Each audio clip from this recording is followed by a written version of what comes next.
Well, hello, everybody. Thank you for joining us. I know this is going to be something new, something different. This is Avedis Daily.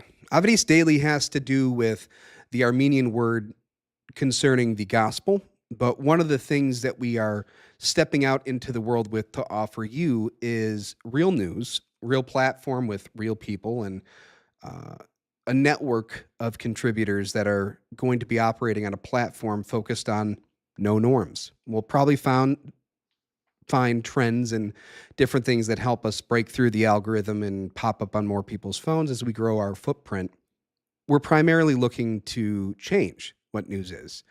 Substack did a great job with that, and then with phones and social media, we see civilian reporters taking on a whole new role, which seems something akin to what the freedom of speech was intended for initially when our country was founded. Now, with that in mind, we will have investigative pieces. We will have news that is far beyond anything that you're going to be finding. It will be unique, and it will have unique perspectives that are very difficult to get. We have a large group of people from military, three-letter agencies, former government service, lobbyists, corporate America, international studies, international affairs, and it really is a terrific group of human beings who have families, who have lives, and who are not doing this for a job. They're doing this because of a calling of God into their life to start bringing what he has brought them, i.e. the good news, the light, the joy of Christ into their life. So this is, don't get me wrong, a Christian-based news network, but that does not mean we exclude people from interacting. It's not the only focus of our stories. We're taking on reporting news from the perspective of a Christian. Additionally, we're taking on news from the perspective of people with an actual sense of humor and satire. We enjoy sarcasm, probably more than you do. And if you don't think that's funny, you probably didn't catch the sarcasm. Anyway, in light of recent events that are extremely serious and concern people that we have a close connection with, especially the late, great Charlie Kirk and other issues that we find facing our country and our world, and we don't quite have the answers. We did think that there might be a possible answer to breaking headlines. You've probably seen whatever your favorite news channel's Chiron is, and every 5 seconds it seems there's a new Fox News update. We're a little different here. While all the sides are discussing it's time to turn down the temperature, we've taken that to the next level. We think it's time to turn down the temperature by turning down the volume. This is our first installment of AD News, X Trending News Stories ASMR. Please enjoy.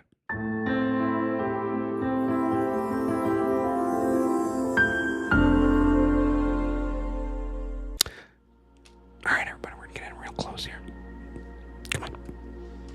Go ahead and turn up those lovely little earphones you have in, or if you're listening in an airport or a public area, it's going to get really weird because you're going to be projecting the sound of a man whispering at a very loud volume with other people wondering what you're listening to. So we're going to get right into the stories. Over the weekend, there was a man, D. Lewis Jerry, 41, from New Jersey. He was arrested in a attempted terrorist plot in the District of Columbia. The U.S. Marshals have taken him into custody, and it turns out that over the last 24 hours, Newsweek was reporting that this man had over 200 grenades of the homemade variety. I haven't seen that on the sourdough breaking channel, but I guess it's a new trend for people targeting the Roman Catholic Church and other Christian societies inside of the U.S. It looks like his attempt, or his foiled attempt, that should be, ended up producing a non-attendance for the Supreme Court, 6 of which are, from my understanding, Roman Catholic, and Roman Catholic being his primary issue within the manifesto that was released from the unsealed court documents yesterday. It seems that that's who he was targeting. some of the justices mentioned their disappointment at not being able to attend the Red Mass.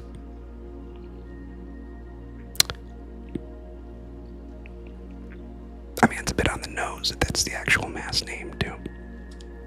But not very chill of this guy. Let's move on. The Nigerian Christian issue is continuing to divulge. We're seeing several thousand of Christians being murdered. It's well above an estimated 7,000 murdered since the beginning of 2025, and an average of 35 today per day. The Tinubu administration continues to deny that this is indeed a Christian genocide, and the government also refuses to acknowledge that Christians are actually targeted. However, the murders are ongoing, and social media is ablaze with these continued targeted attacks. The U.S. government and the U.S. Secretary of State Moore said over the weekend that Nigeria has become the deadliest country to be a Christian in. We may disagree depending on the denomination of the amount of aborted children. Moving on. Also, not very chill. I'm glad we're discussing this at this volume. Excuse me.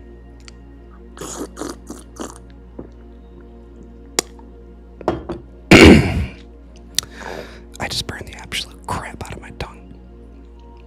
Composure. Okay, moving on. Yesterday, Twitter's main story trending was Candace Owens' text messages that apparently included 7 total other donors who were discussing things with Charlie Kirk, such as Charlie Kirk's disillusionment with some of his donors and the loss of a particular $2 million donor a year, which he was decrying. It seems that these text messages are in line with what Mrs. Owens was discussing previously over the weekend. Shortly after that discussion, Turning Point USA confirmed via the Charlie Kirk Show Live that these were indeed legitimate. Additionally, outside of this, there were other headlines yesterday that the family of the late great Charlie Kirk is gearing up for multiple defamation lawsuits against other news organizations who are also not being very chill. Disappointing. Early this morning, roughly around 4 a.m. Central, news broke via X that Trump had indeed been able to broker a peace deal, or at least a ceasefire, between Hamas and the government of Israel.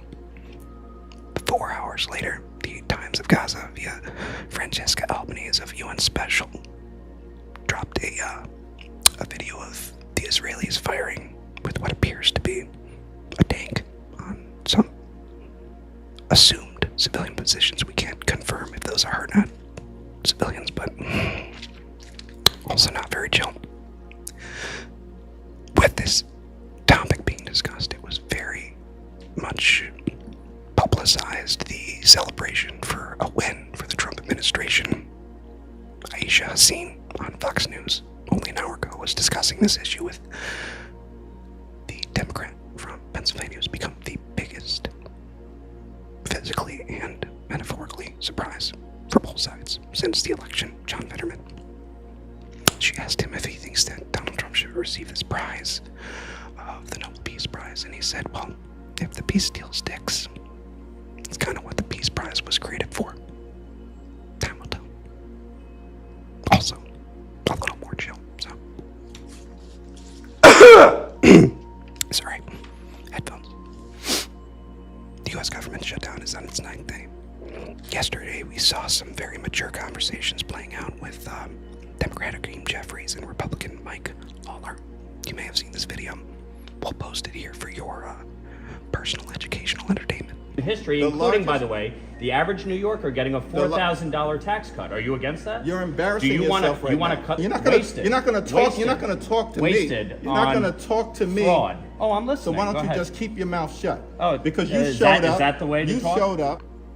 Rep. Anna Paulina Luna also was discussing several things as there was a committee hearing on the $100 million of taxpayer-funded money that seemed to have ended up in Antifa funding organizations via several founders and funders of left-leaning organizations. Some of these included the Soros Open Society, or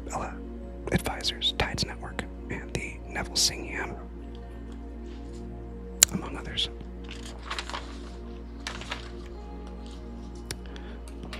Utilizing taxpayer dollars for 501c3 personal donations to fund a agenda is not very chill at all either.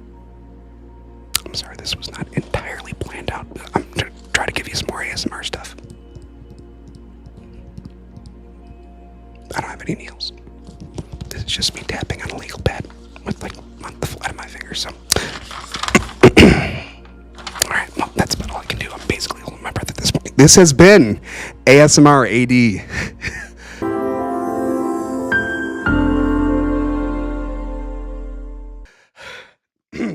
Excuse me. Seriously, it's like they're holding their breath the whole time. All right, we hope you enjoyed that. An original. How about that? We're going to talk a little bit about the Turning Point USA issue, and we're going to come up with some kind of title screen that we can throw at the end of those.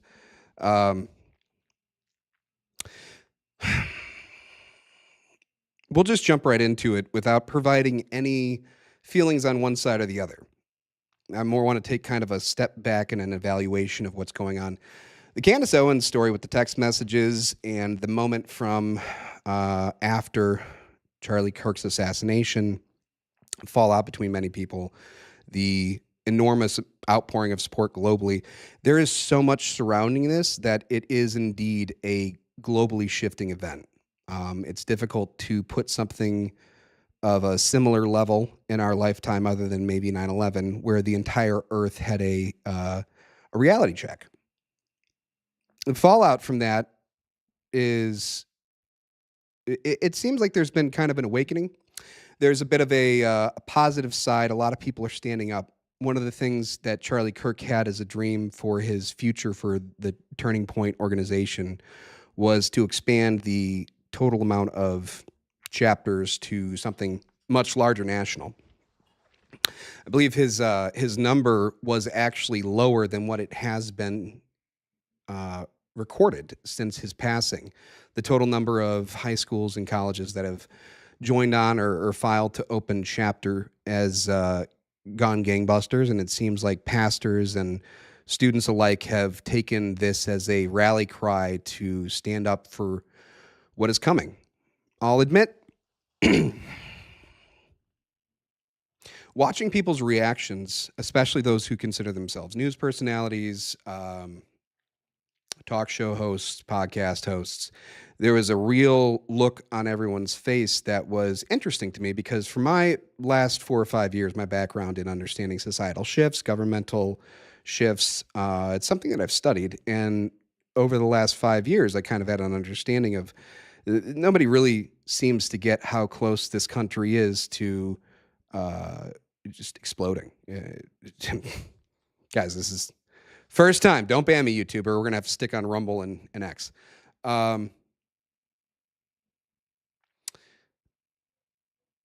It seemed to drive home the point that there was something very wrong with our country. There's something very wrong with how we treat each other. And you had fathers looking in the mirror thinking about how am I going to raise a child in this environment? It pulled back the curtain the same way that 9/11 did. It gave a reality in 4K and full color vision of who we are actually, despite who we like to say in our glad handing and in our campaigns and our rallies and our, whatever it is. The things that we might say that are people talk about, you tone down the rhetoric. It seems the rhetoric has been the driving factor in a society that has largely rejected an acceptance of a moral center. And I don't mean that on the political side. I do mean exactly what I said. A moral center is something where we can agree on what is morally okay across the board for a few basic things, a few basic rights.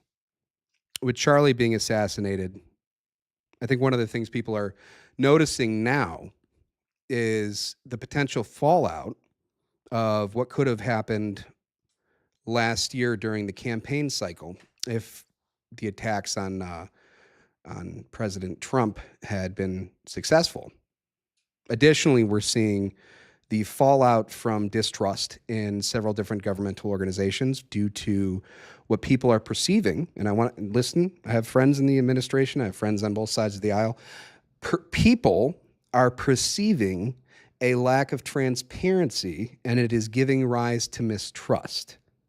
That, coupled with an extreme event around somebody who they hold in a high level of value of character and how they treat everyone, very much respected, being assassinated, it gave pretty much everyone pause to start to discuss, they don't necessarily know who they trust anymore.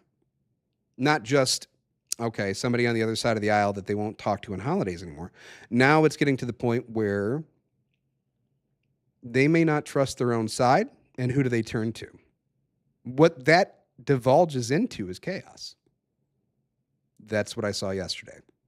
Going through X and through all the stories, it would have been less of an issue if there had been transparency at the level which would be common sense. There are several munitions experts and forensic experts who are combing through the video, and everyone's giving their opinion as to what it looks like, because it doesn't seem to align with the story that is being publicly given. Additionally, you have people who primarily joined a central voting point for this administration around a few things, a certain list, certain documents from the 60s and 70s being released. And those seem to be primary points of asserting trust between the administration and reasserting and reestablishing trust with the people who are being governed. With what's happened with Charlie, we're seeing a fallout because people are... Okay, so I'll just say, initially my reaction to what people were saying about Candace Owens was, she's going through the loss of a very dear friend, and the immediacy would be obviously the stages of grief. I don't think it's necessarily intelligent to go on and give your public opinion on everything you're feeling in that moment, because you are going through a state of psychological processing. In doing that, it cannot be assumed anyone would be 100% in control of their faculties and their facilities. So there was a period of grace for some in terms of, listen, this person's going through a lot. She's trying to deal with the loss of a friend, somebody that their careers, their lives have really been started because of everything they did together. They may not have been close for the last while, but they obviously started a really big movement that became something. And I I know my friends on the left might not quite understand this because they see it all as one organization. Having worked with several of them, the organization is really incredible. It's grassroots, but with a real grassroots mentality. The flow of information, the people who are structuring it on campuses or within the faith communities is 100% out of the moral character and the capabilities of the person there. It's not necessarily a top-down approach. There is standards and there are things that are, organized from a centralized location, but it allowed people to utilize their own personal skills, their community, and activate those in an event where they felt like it was the last moment between civilized society and where we might end up going after. It was worth putting the best foot forward and making sure that we had the most accurate version of an election we could. With the falling of the leader who created that, you see a lot of people wanting to step up, and so they immediately look to the organization that was created. With Candace's last week to 2 weeks of discussion, and then add in with Ian Carroll how he's discussing things, you have a twinge of discomfort amongst the people who supported Charlie because of the the flavor of discussion. It seemed in bad taste for many to discuss this so immediately following, well, he was not even buried yet, a service had not even occurred, and then to add in more speculation during a time when typically you respect the rights of a family, and that's something that we would have assumed would be done. But at the same time, it also became a national event. The memorial service, everything was televised globally. It was one of the most watched things in the last decade. So hopefully this is cooled down. Yeah, that's better. We'll get some ice on those burn bubbles later.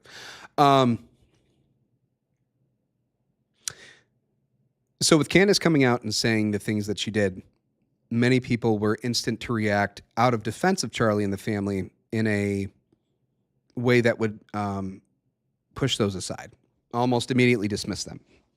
And from my perspective, being just an observer, I would say that was probably a normal course of action that I would have expected. What I did not expect was the plot twist that arrived yesterday.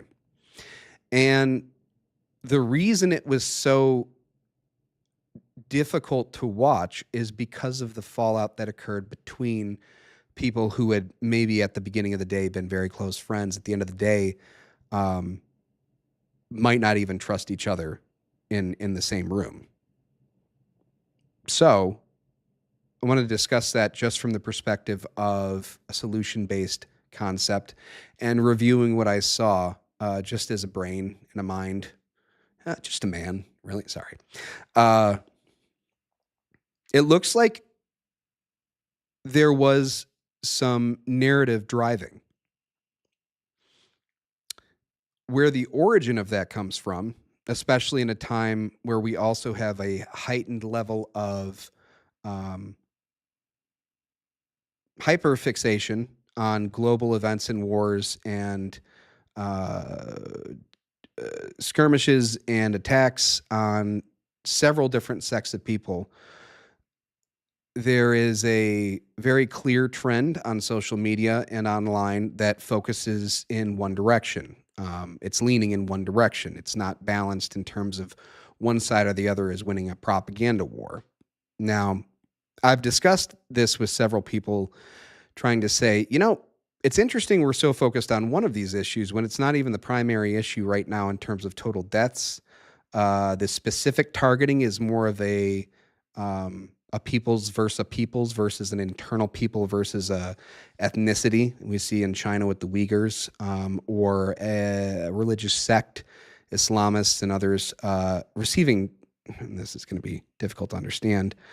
So I would suggest you go in and watch Sarah Adams' interviews, codename Superbad with Sean Ryan. That entire series is fantastic, and they've even started a newsletter out of it. Shout out to Sean Ryan. Excellent work. And Sarah. The Christians in Nigeria, there's even stuff that's going on south of our own border. Middle of this year, we saw crematorium-style destruction of women and children with their goods left outside by human traffickers utilized in the cartel routes. It looks like we might have had 30 or 40,000 women and children incinerated to destroy evidence as the administration was making moves to now become a offensive unit against the cartel ownership across the border. These kind of things are very important to our national border security, our administration, our life at home. But it seems that we're all hyperfixated on something, and when that occurs, it does not occur naturally. It's intentional. A lot of you would do well to read a few different books as you're getting involved with paying attention to the social goings on, plurals, commas, what do they like? Malcolm Gladwell's, or not Malcolm, Revisionist History, sorry, no. Manufacturing Consent by Chomsky, by Noam. All the Shah's Men. The Economic Hitman book, that's a pretty good one. And the ones that I just cited are going to be what you, if you're on the other side of the aisle or other side of the spectrum from me of however you view the world, those would be considered either leftist or classically liberal writers. But the information contained in them is very important to understand what's occurring right now. And also start asking questions around, if you go through those and you understand, you start to look at other things as points of reference and say the skew that's occurring right now amongst the global population for the opinion of the Israel-Palestine fight is going in one direction at a violent curve very quickly. I'm not just talking about the violence, I'm saying the escalation of the shifting of opinion is so rapid that while it may feel natural to you, it is very, very apparent to those who make money or a living off of observing these kind of things, that this is not natural, and it is either masterfully done, or it is nefariously plotted, or a combination of both, or there are other unforeseen forces that are pulling strings. In any event, it all culminates down to several discussions amongst several people. And it's incredible to see somebody like Candace Owens and Ian Carroll, and then the rest of the Turning Point family, who I have an enormous amount of respect for. I love those people. A lot of good friends over there in terms of people I admire, and a few that I've worked with closely over the last year. That conversation that occurred, that Candace brought up in text messages, and then it being verified by the Turning Point organization, immediately cast doubt on everything in a similar fashion as if the Epstein file came out halfway. We'd have a lot of information, and you'd have one side of the storytelling who has just been verified to be truthful in what they're saying, accurate, when they were being called a liar, when they were being called somebody who's profiting off of tragedy. And it seems like we're now seeing maybe this is a best friend who's standing up against the world and will die on that hill, that their friend's life and legacy and the truth about how they were removed from our lives and from our futures comes out. Pardon me. Now, one of the things we want to be assured of for you, that you can rest in our assurity. We're not going to jump to conclusions, and we're not going to make a statement right now. One of my favorite videos of Charlie that his wife used to film as part of the tribute that I saw was a daily question to him. What's your wisdom from today? And one of them was, wisdom waits. And in that moment, I remembered a line from one of my favorite political movies, Charlie Wilson's War, where Gus is talking to Charlie, and it's kind of the end, and they're discussing what's going to happen in Afghanistan, with the assumption that everybody who's watching this at the time that the movie was produced knows what's going to happen with Afghanistan, and we're going to blame it on ourselves. But Gus tells a story about an old man in a Chinese village or a Japanese village. I can't remember which one exactly it was. But the boy, for his birthday, there's a boy in a village, and there's an old wise man. The boy, for his birthday, receives a new horse. The village celebrates, and this boy has received a great gift. Oh, how great for this boy. And they go to the wise man. The wise man says, well, we'll see.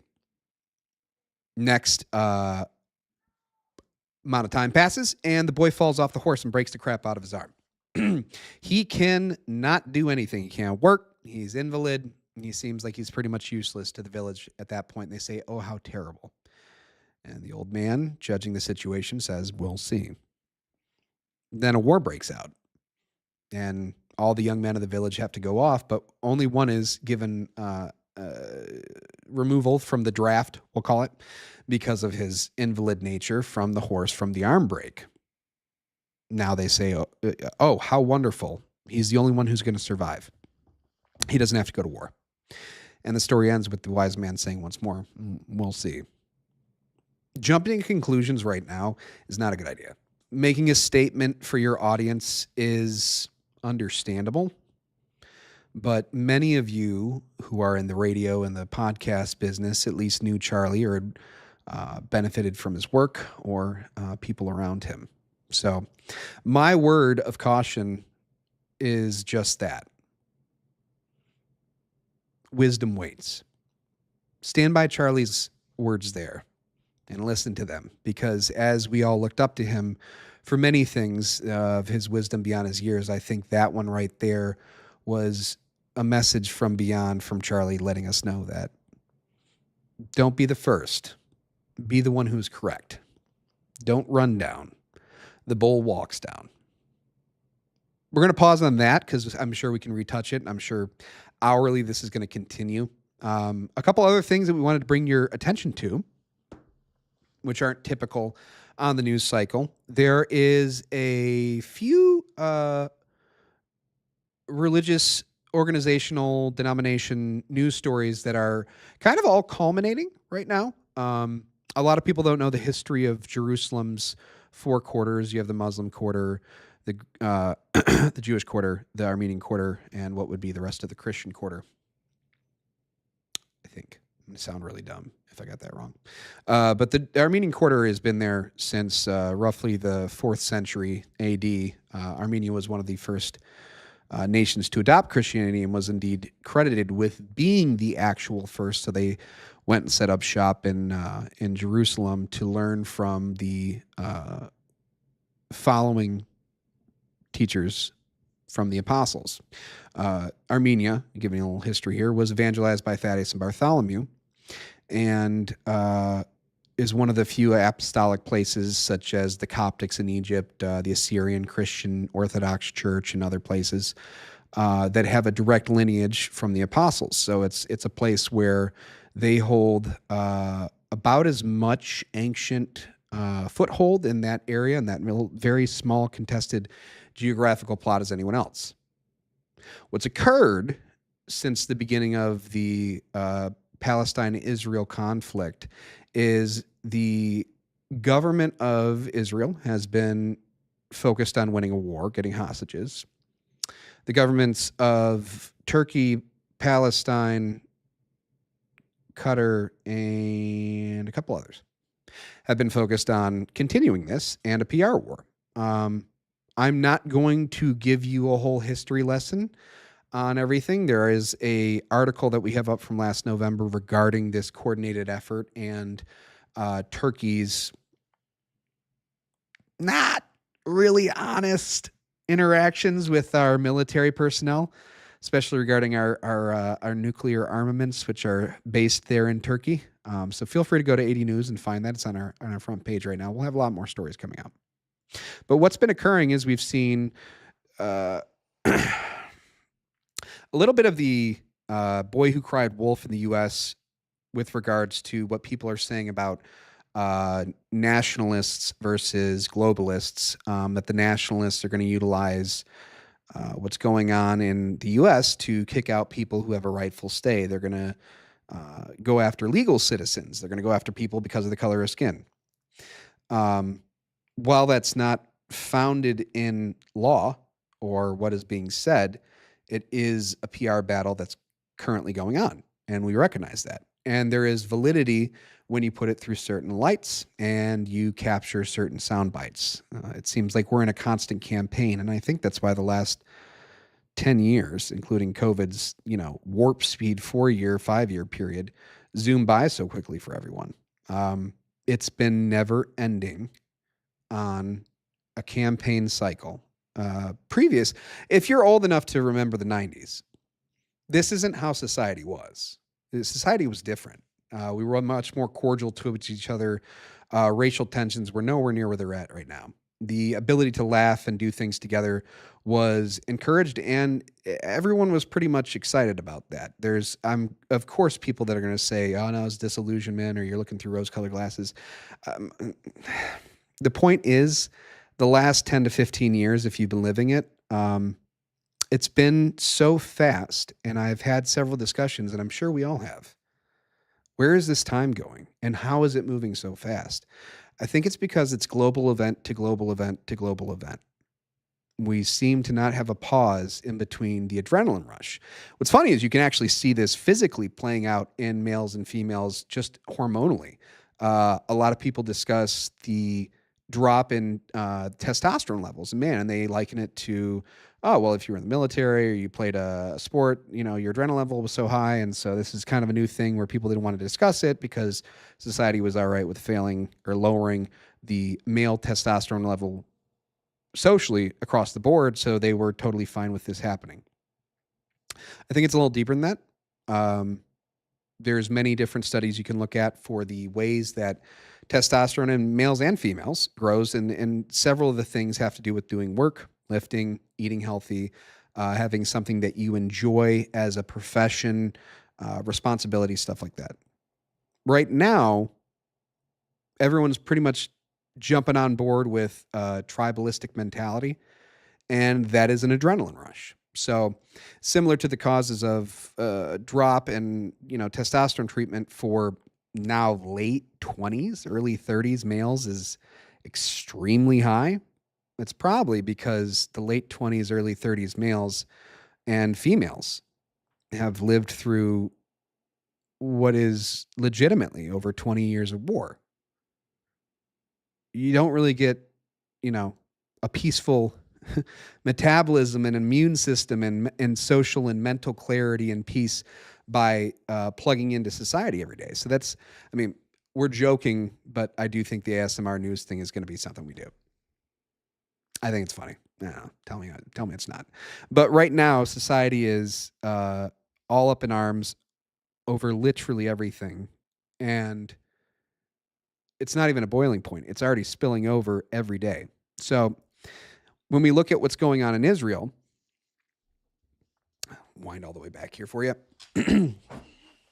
We see similar situations. We're very closely tied. A lot of people who are Americans are also dual citizenship with the nation of Israel. And if you grow up in certain parts of the United States, you also have very close ties with the Middle East. I myself am Armenian.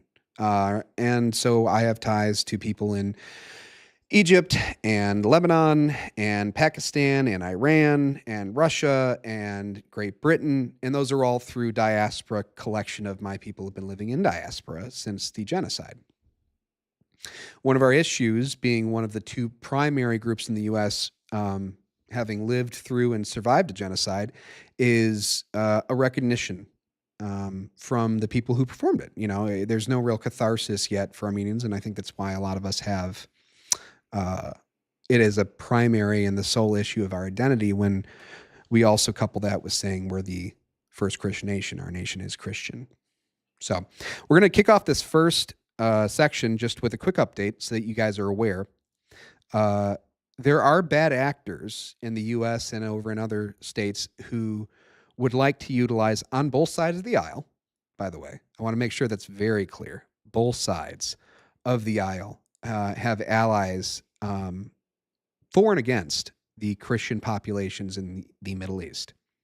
In the Jerusalem quarter, we saw the patriarch of the Greek side of the Jerusalem Christian sector coming under some tax law and some, we'll just call it utilizing a crisis to get in what you want by people who have a large amount of money and are not necessarily morally focused on one thing or the other, but they're utilizing a social sentiment and a kind of blanket, not martial law, but a blanket rule of law as to how the law is going to swing for who is going to get court battles and other things decided in their favor. So in the scenario with the Greeks, and now as of the last week, the Armenians, there is financial and legal pressure being carried out on some of the oldest and most storied peoples of that region. You may not know the background of Palestine. The current group who occupies that were actually relatively new in the last 100 years, having been refugees from another part of the bordering Islamic territories for Islamic State-controlled countries. And so they're not necessarily the original Palestinians, and Palestine in and of itself kind of got that name after the destruction of the Second Temple in 72 AD, which resulted in both Christians and Jews coming under persecution directly from Hadrian. And the name Palestine was a direct thumbing of the nose to the people who lived there, because they were, even though they were Jews and Christians, Jewish Christians, they were all members of a tribe of Judah, the land of Judah, and the historical enemy of the people of the land of Judah, as the Roman emperor knew, were the Philistines. And so that is why Palestine was named as such. Also, a little known fact, back in the day, that ended up being a primarily Christian state along with Assyria, Egypt, and other places. Now, told you that story, tell you this story. Basically, people are getting forced out, and it's not cool. Not discussing specifically governments. I'm saying I think that there are people who are taking advantage of a crisis and a bad situation.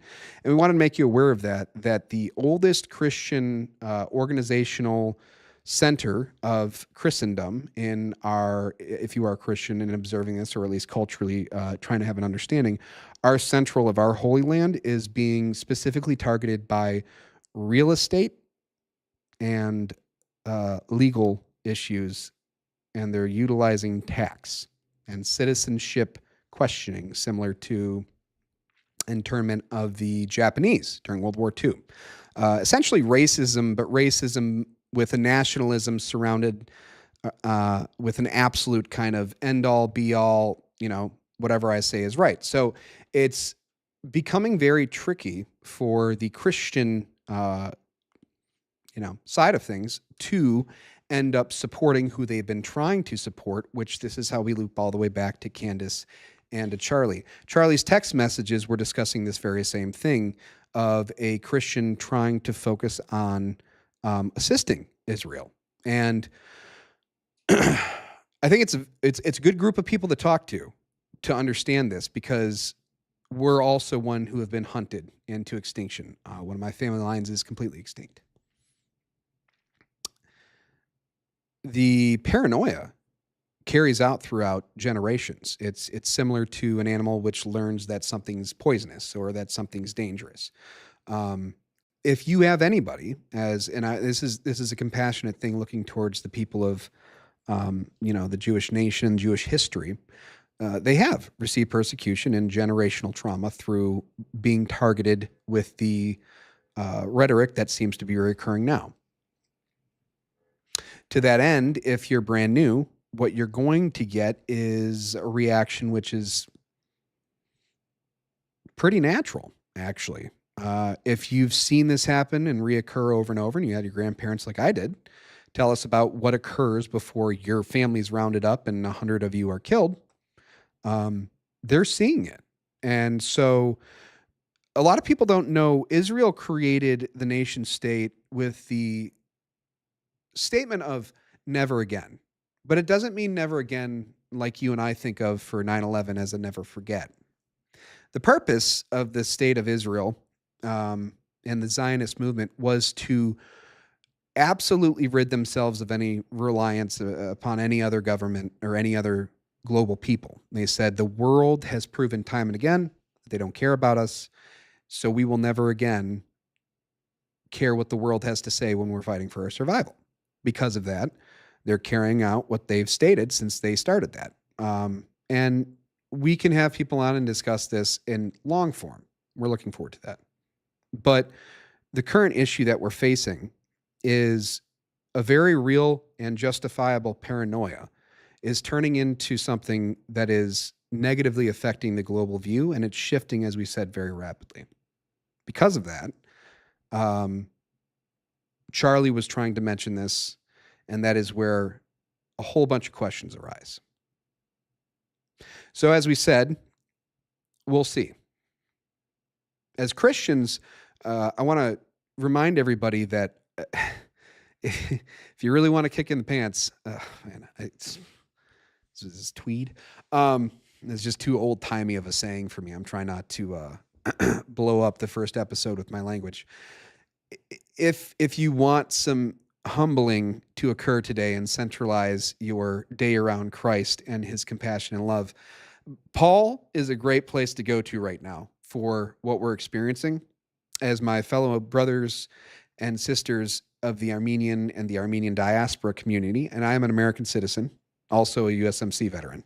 So I have a great affiliation for the nation who I serve and have served, who saved my family from absolute destruction. I also have a great affiliation for the historical homeland, which I can trace back my family for thousands of years. Because of this, because of our Christian identity, and because of what I have stood for when I took an oath here, and as a baptized Christian, it is to love the tribe and to pray for those who persecute us. Baptism and confirmation and all the other things that bring you into the Christian fold bring you into the lineage of the chosen that the Messiah has provided, which means that we have to listen to that Messiah for our family rules of conduct. Matthew speaks on this in his gospel, recognizing when Jesus said, "But I tell you, pray for those who persecute you, that you may be children of your Father in heaven." Also speaks about praying for those and closing a door and doing so in private. Matthew 6:6. And the Heavenly Father who sees what is done in secret will reward you. This is not necessarily something that you need to be on camera and doing with my fellow influencers and other Christians in the United States or all over the world. But I would say if our primary identity as diaspora Armenians and as Armenians who are meant to show the light of Christ and carry it with us around the world, and we're very used to being persecuted for the last 1,700 years for our faith. We've known just as little peace as the people who live just a little south of us and bordering the Mediterranean as well. Our job is to set the example.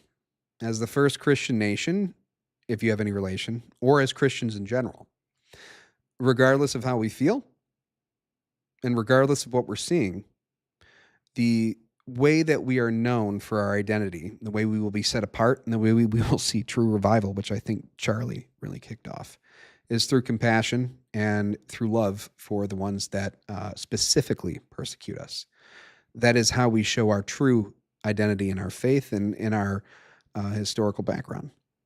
Well, that got super deep, super quick, and fun, but I just wanted to make you all aware of the issues that are facing some of the ancient Christian people within the region and why there is not just shifting geopolitical sentiment, but also that there is a real reason we have to recognize why somebody who's been persecuted as a people would react in certain ways that I think anyone would.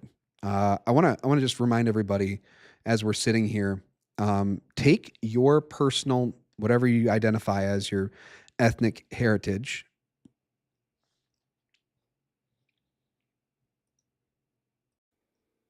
and do a little self-reflection. Let's just say it's what's the least offensive? Germans. Why not? Let's just say you were German and people started saying, "I'm not anti-German descent. I'm just anti-Germany and everyone who comes from there and everybody who loves Germany. Germany's evil." They literally have done things that are evil, but even that would kind of, shrug up your shoulders, and if you were German, be like, "Ugh. I don't like that 99% of the people around me are saying that, and I'm German with a German last name." I think that's a good group to kind of flip on its head and say, well, if the people who were persecuted by the Germans are seeing this occur again, and the Germans are also saying it again publicly, you'd probably be pretty quick to freak out too. So while I and many others, taking into mind what Charlie said to them through the text messages, would have similar advice in terms of what is occurring, I have to just say, from the bottom of our hearts as Christians, we are meant to love those who persecute us, whether they be Muslim, Jewish, pagan, atheist. If we truly are to set an example, the way we do that is by showing love. Not by saying our culture is better, not by saying we're the first. It's by exhibiting what it is to be a child of God, what it is to inherit that incredible gift, which is freely given. So that's the Avedis for today. Avedis Daily. Avedis is the good news, as we said at the top. And we're planning on doing that. We want to add in some messaging that's not just, oh, they're coming after us. It's like, no, there's good news out there. And there is also a message from strong and confident people of all backgrounds who can help us right this ship globally. So let's do that. I hope you'll join back in. I don't know if we'll have many more this week. We're just kind of doing a test pilot for this first one, and we'll have some editing. There's a lot of stuff going on, especially with contributors having their own schedules, and we'll see who can or can't be on camera. But we're really excited to have you here, and I'll work on my ASMR. I'm sorry. It's still weird. I don't like it. I hate hearing it myself. It feels weird to me. I am self-awkward cringing by doing that, but I think I actually might do that until, I don't know, we kick off some trends on Twitter, we start seeing some people doing it, and then I can just be like, well, copycats are back at it again. We're going to start a new trend because we don't have any corporate chill overlords. All right. You guys get out there and go be that love in the world. Go change that. Go let them recognize. That's really the only way we come out of this on top. And it'll kind of make your day. I'll tell a story about that in the next episode if I remember. So let's see if you guys can stay tuned for that whole time. And yeah, God bless you. We'll see you later. No, I'm not doing it like that. All right. Peace.